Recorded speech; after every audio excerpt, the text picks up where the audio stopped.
স্বাগত জানাই সবাইকে আমার রান্নাঘরে। আজকে আমি সাদা আলুর তরকারি রান্না করব। এটা বানানোর জন্য যা লাগবে আমি তা একটু দেখিয়ে নেই।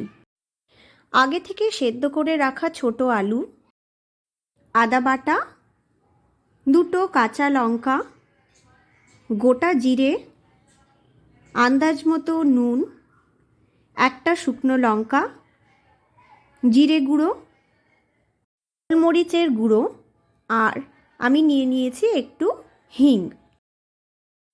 এই তরকারিটা বানানোর জন্যে একটা কড়াই গরম করে প্রথমে ঘি দিলাম।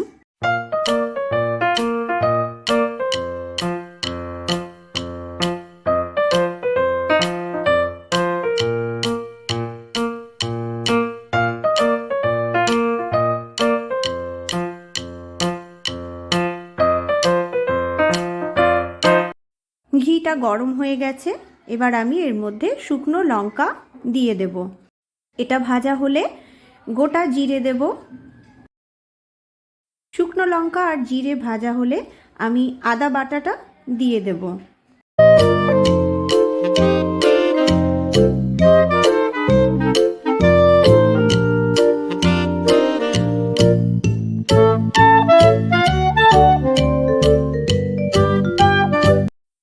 এবার চিড়ে রাখা কাঁচা লঙ্কা দিয়ে দিলাম।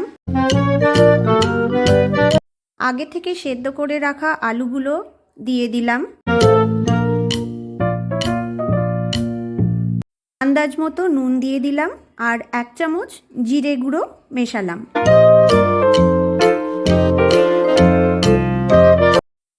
এবার এটা খুব ভালো করে মিশিয়ে নেব।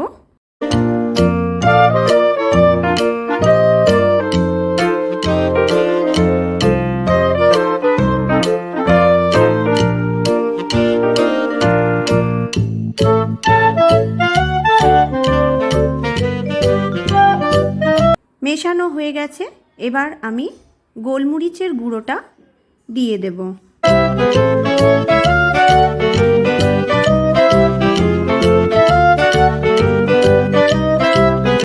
এইভাবে মিডিয়াম ফ্লেমে 10 মিনিট রান্না করলেই সাদা আলুর তরকারি রেডি হয়ে যাবে।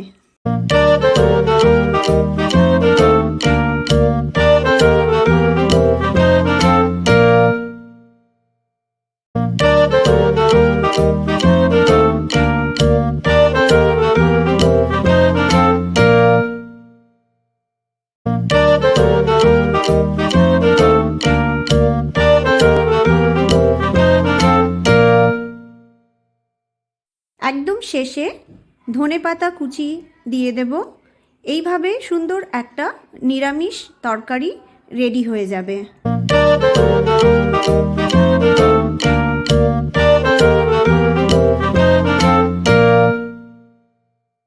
যদি আপনাদের এই রেসিপিটা ভালো লেগে থাকে তাহলে অবশ্যই লাইক আর সাবস্ক্রাইব করবেন।